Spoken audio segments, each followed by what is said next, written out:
సరే మొట్టమొదటే కాళహస్తి మహిమ అంటే ఏదో పాట మొదలైపోతుంది. కాళహస్తి గాథ ఏదో. మంచు వారి ఫ్యామిలీ అమ్మాయిలు మరి విష్ణు అమ్మాయిలు ఎవరో కూతుళ్ళు అనుకుంటా. వాళ్ళొచ్చారు, డాన్స్ చేశారు పాపం. అలాగే ఆ చిన్న పిల్లలు. వాళ్ళే చిన్నప్పుడు తిన్నడు అదే కన్నప్ప పాత్రలో ఆ విష్ణు కొడుకో లేకపోతే మరి ఆ ఇంగ్లీష్ స్టైల్ చూస్తుంటే మరి మంచు లక్ష్మి గారు అమ్మాయికే వేషం వేశారా అని కూడా అనిపించింది. మొత్తానికి ఎవరైతేనే ఆ చిన్నపిల్లాడి క్యారెక్టర్ ముద్దుగా ఉన్నాడు కానీ చెప్పించిన పెద్ద పెద్ద డైలాగ్స్ మాత్రం ఏ మాత్రం రక్తి కట్టలేదు. ఎందుకంటే అక్కడ సీరియస్గా చెప్పాల్సిన విషయం, దేవుడు లేడు గేవుడు లేడని ఒక ఎమోషన్తో చెప్పాలి. అంత చిన్నపిల్లాడు ఎలా చెప్తాడు? పైగా తెలుగు ఎంత మాత్రం రాని ఇంగ్లీష్ ప్రొనౌన్సియేషన్.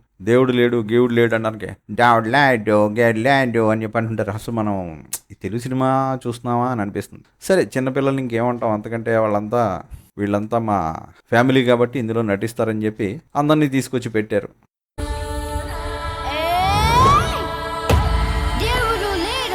సరే సంతోషం. కానీ ఇక్కడ పాయింట్ ఏంటంటే ఇప్పుడు ఆల్రెడీ మంచు విష్ణు వాళ్ళంతా కూడా ఒక క్రైసిస్లో ఉన్నారు.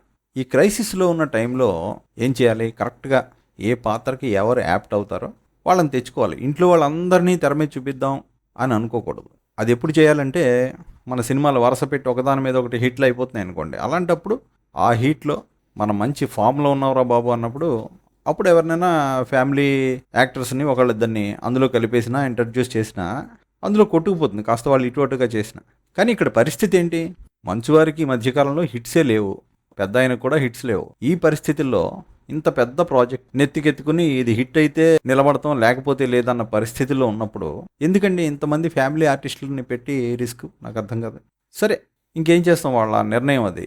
మొత్తానికి వాళ్ళనే చూసాం కాసేపు. దానివల్ల ఫస్ట్ మనకి ఏమనిపిస్తుందంటే సినిమా చూసే ప్రతి ఒక్కళ్ళకి కూడా వచ్చేసారా బాబు మొత్తం ఫ్యామిలీ అంతా ఏంటిదంతా అని అనిపిస్తుంది. నిజంగా అక్కడ కొంచెం పెద్ద వయసు పిల్లల్ని పెట్టి ఆ సలార్లో చిన్నప్పటి స్టోరీ మాదిరిగా బాగా యాక్ట్ చేసే వాళ్ళని పెడితే ఆ సీన్స్ అన్నీ చాలా జనానికి పట్టుకునేవి. ఇక మన వాళ్ళని పెట్టేయాలి, మన పిల్లల్ని తీసుకొచ్చేయాలి అనే ఆ కోరిక వల్ల ఆ సీన్స్ అన్నీ కొంచెం స్ట్రాంగ్గా లేకుండా పోయాయి. సర్లేండి, మరి వాళ్ళు అంత డబ్బు పెట్టి తీసుకుంటున్నప్పుడు రిస్క్ వాళ్ళది, అభిరుచి వాళ్ళది. మనం కామెంట్ చేయకూడదు. అది ఇది కేవలం మన అభిప్రాయం మాత్రమే.